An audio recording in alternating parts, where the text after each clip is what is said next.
Man, what's up, everybody? Welcome back to another episode of EOS. It's 1090 Jake, and I'm rocking with y'all rocking with me. And for this video, we're going to be speaking on Rick Ross, the self-proclaimed kingpin, but actual former corrections officer.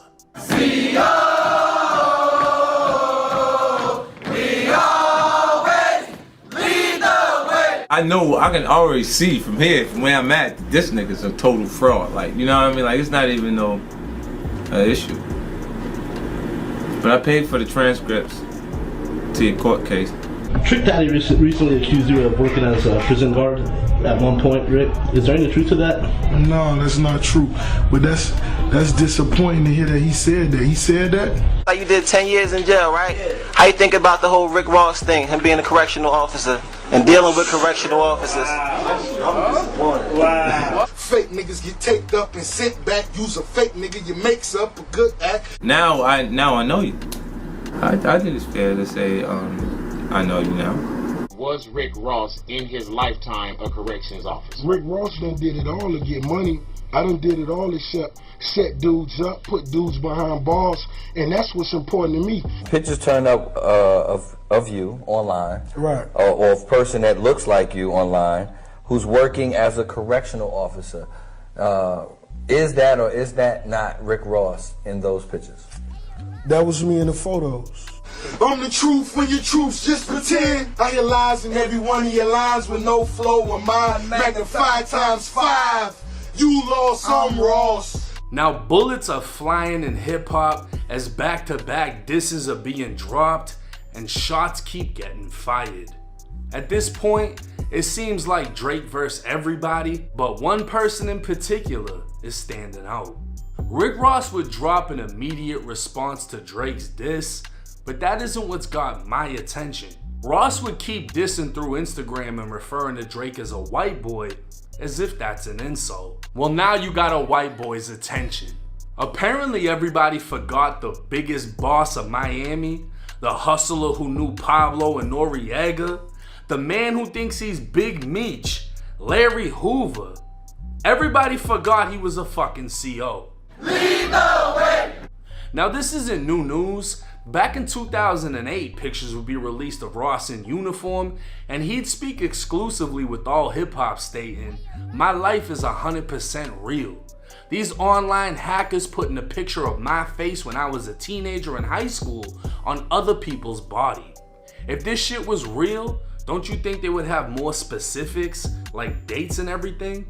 So a then 32-year-old Ross claimed the pic was photoshopped, his kingpin lifestyle was real, and there was no proof behind the CO allegations. Well, a media website by the name of The Smoking Gun would send in a public records request receiving 86 pages from the Florida Department of Corrections about Officer Ricky's short career. A photo of William Roberts, aka Rick Ross's state of Florida application, would state he received his diploma from Miami Carroll City High and went on to Albany State University to study criminal justice. On his supplementary application, he'd state his nickname was Big East and denied knowing anyone in prison, along with never working in prison or in law enforcement. Now, with every new recruit, the Department of Corrections wants to know how willing you are to complete your correctional duties. Ross would check off he's willing to work rotating shifts, carry a firearm, and work with violent inmates, homosexuals, etc. He'd also state he's willing to shoot an inmate who's attempting to escape, body search a male or female inmate, and write an incident report. In 1995, Ross would take an oath of loyalty to support the Constitution and would receive a letter stating he's now officially a correctional officer trainee at the South Florida Reception Center. 5 months later, it was now 1996, and Ross would receive an award for completing 540 hours of basic training. Ross was now an official corrections officer and can be seen taking a picture at his graduation ceremony. 4 months later, he'd receive a certificate of appreciation for perfect attendance from the same woman he can be seen shaking hands with at his ceremony. But eventually, all good things must come to an end, And in June of 1997, Ricky Rose sent in a resignation letter and officially left the force. But like I said, this isn't new news. This came out back in 2008, and 50 Cent started calling Ross Officer Ricky in 2009. That same year, Rick Ross would admit to XXL it was in fact him in the pictures. He'd state, "Me not answering or addressing that situation has nothing to do with my career. I've accomplished enough and I've made enough money for me to be good. Yes, it was me in those pictures, but I'ma tell you this. Me taking that job, I was doing my job. You understand what I mean?" He'd continue on saying the stuff he talks about is real, the dope is real, and the gun talk is official. But fans would forever speculate, when exactly was Rick Ross in the streets serving bricks? In an interview with the Full Send podcast, the alleged kingpin was asked about his time as a corrections officer in Florida State Prison. Were you a correctional officer at one point? I was, yeah. So going all the way back, when was that? How long ago? Maybe when I was 20. 20 years old? Yeah. What kind of people were in there? You know, I didn't really get to make it to the prison. Because you got to go through training and all that, and I didn't last long. Right. I may have lasted 4 months. Right. Before they said, yeah, I was a little tardy. Now, Ross claimed he only worked the job for 4 months and never made it to a real prison because he didn't even complete training from being tardy so much.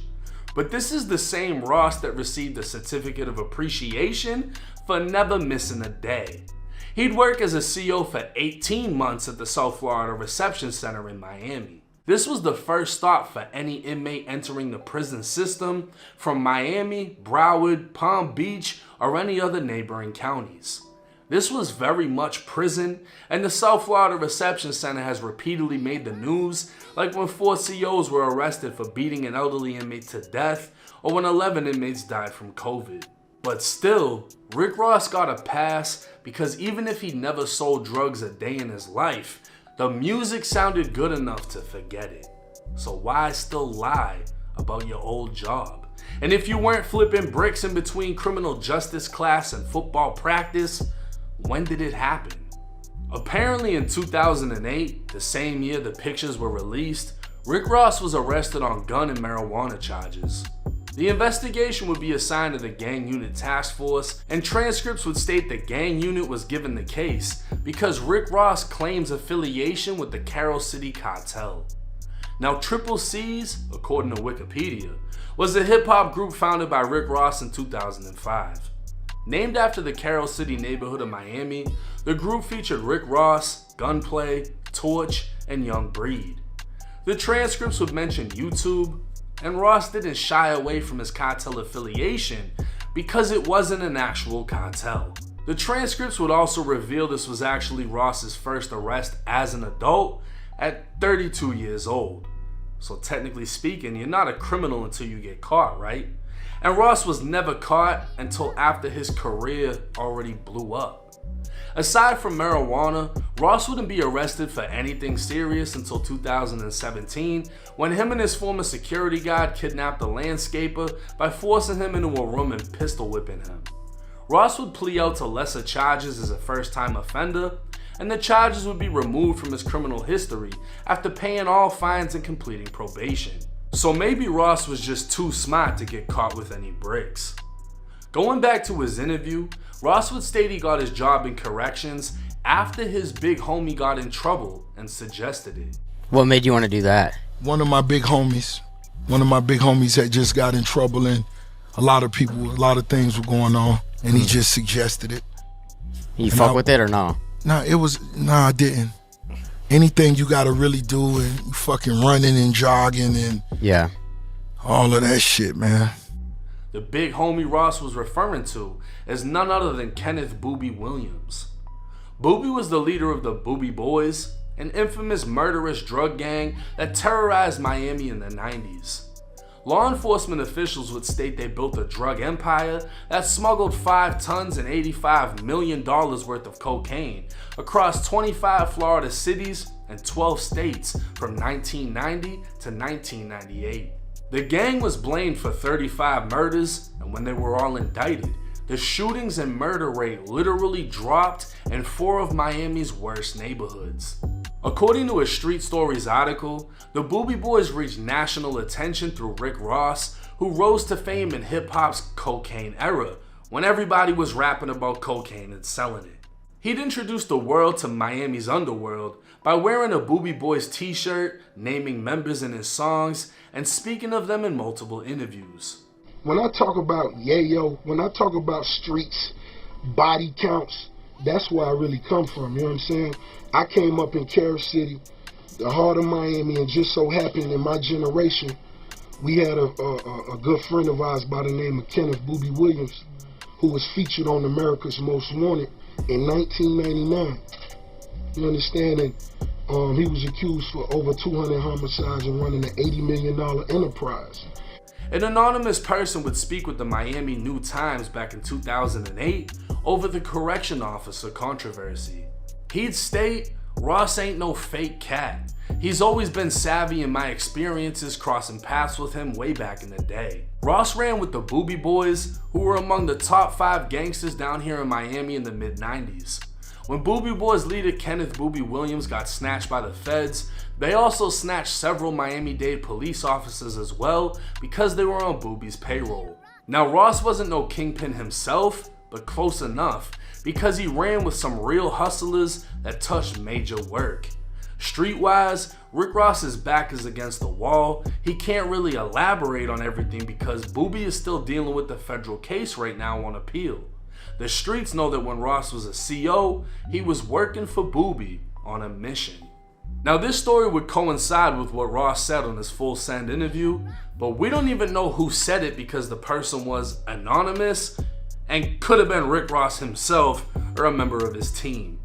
Reading between the lines, this dude was alleging Ross got a job as a CO to work for Boobie in prison, and Boobie was a notorious drug gang leader. But the timelines don't even add up. Ross started working in prison in 95 and resigned in 97, the same year some of the Boobie Boys got locked up. Then the feds indicted 15 of them in 1999. Ross's so-called big homie never even made it to Florida State Prison and would end up in the feds, meaning Ross never came across him while working in state prison. Another anonymous person claiming to be the baby mother of one of the Boobie Boys stated Ross was never a Boobie Boy, and never a dope boy either. Everyone connected to Kenneth Boobie Williams was arrested, and Ross only went to high school with some of the members. She would claim Boobie was an inmate at the South Florida Reception Center before going to prison when he recognized Rick Ross and thought he'd be beneficial. But even her story doesn't make sense, as Boobie doesn't show up in the Florida Department of Corrections offender search. So yet again, another story that can't be proven by another anonymous source. Whether or not Ross promoted the Boobie Boys to give himself a more street appearance, Ross would skyrocket into stardom and rise to legendary status in the state of Florida. Because of that, nobody really gives a fuck if Ross's whole persona was fake because he still made it. But apparently Ross does because he responded to me on Instagram. Now I made a post about him lying over how much time he actually did working in prison, and he'd respond in a series of Instagram posts stating I'm a rat. He'd show my mugshot in one post and in another a statement. The statement would read, the suspect, Cherry, made several spontaneous statements. He stated that the gun was in his friend Alex's room inside the closet under the green shirt. He stated that he was shooting the gun in the middle of the street and that he is sorry. He stated he found it in a vacant house that he was using to piss in. He saw a shiny object and reached down and found the gun. Now Rick Ross would @ me, putting multiple rat emojis while adding Drake saying, "White boy, who next?" He'd then make another post writing the same thing. Now since Ross added me, I now had the ability to DM him, so I sent him a voice message back. "Oh yeah, you played, Officer Ricky, you played." I saved my homie people from getting jammed up before they went inside the house and found that gun and took them off Section 8. I blew that pistol, that was my case. You played though. I ain't wake up and put a badge on, you did. Now whoever decided to send that to Ross didn't send him the other 25 pages detailing what actually took place and how I admitted I fired the gun and the gun was mine to keep anyone else from being charged. Ross would make another post to Instagram, once again mentioning me. You got your minions. What's the other white boy name? 1090. He looked like a fucking wet little whale flapping. Shut up. Mind your business, peon. Man, apologize. Truth is, me and Drake have no ties and have never spoke, but he'd follow me on the gram shortly after Ross's little tirade. I myself was surprised Ross was so quick to respond to his CO past, as he's changed the story so many times and added new twists, alleging he was pushing weight in prison. But apparently it still strikes a nerve almost a decade later to see himself in that uniform. And like I told Officer Ricky, he's the one that decided to wake up and put on a badge. I know you know Noriega. A real Noriega. Oh shit, Ricky's friends outside. You hit him? There they go. Oh man, Ricky's crew. He said he got a $2 million crew in New York City. We was talking about the NYPD. Now I know, like y'all know, everybody got favorites, and it seems that once you reach a certain level of superstardom or money, nobody really gives a fuck anymore about what used to be or what never happened. Nobody's gonna care if you never sold dope. Nobody's gonna care if you whatever, because you already made it, right? Fake it till you make it. It works out how it works out. I couldn't even find a picture of Rick Ross and Booby together. Maybe I just didn't recognize dude or whatever, but I couldn't even find a picture of them together. It was all just Ross shouting out his big homie who he ran with, but Ross was never tied into none of the shit that was going on. He was investigated as being a member of the Carroll City Cartel, but obviously they saw he wasn't doing shit except making music, and there was nothing to get Ross on. I refuse to believe he's the smartest criminal. Everybody always says that shit like, oh, I didn't get caught. But all the major guys get caught. Or at least get investigated by the feds, right? Maybe you get lucky enough to beat that shit. But everybody else is getting caught. Now, Rick Ross, when he blew up, it was around the time of everyone rapping about cocaine. It fit the scene. He took off with it. He was the one from Miami that did it. Cool. Come to find out, he was a fucking CO, which is crazy. Because at the end of the day, you know, you got a lot of people arguing, oh, but the COs are the ones that bring us the drugs and they give us this and they give us that. They're also the ones that walk in, tell you to hang up on the phone. They don't care if it's your mother, your girlfriend, your kid. It's time to lock down. Imagine Rick Ross walking around, lock down, chow, chow. Imagine that. That's a CO. I don't give a fuck how much dope they're bringing you because they're putting somebody else in cuffs, taking them to confinement. And this is a fun fact for everybody that's been to prison. You know this is true, especially in the state of Florida. When you get a job there, it's mandatory. Your sergeant is gonna press you to put inmates in confinement and write DIs on them. They wanna see that you're actively doing your job, which is fucking with the inmates. So there's no way that you're in there moving dope, flipping this, selling that, not putting a bunch of other people away. Because the ones that are really moving shit, they're putting the most people away to cover up their tracks. Makes sense, right? If you're selling dope in prison, you're not locking anyone up, you're gonna look a little bit fucking suspicious. So while this guy might be serving you, he's fucking somebody else over. But to be honest with you, none of the shit about him serving anything in prison made any sense to me, because you went to college for criminal justice, you got a job inside of a prison, and then you resigned before everyone you knew went into prison. And the thing is, you were working at a reception center, so even if Booby got sent there, he'd only be there for about 6 weeks until he got transferred off to a major institution. That's just how reception works. You don't stay there. But let me know y'all's thoughts and opinions. I mean, why is he still lying about how much time he actually worked in the Florida Department of Corrections if he's so big it can't even stain his career? Make that make sense. It's 1090 Jake. I'm rocking with y'all, and y'all rocking with me. Until next time.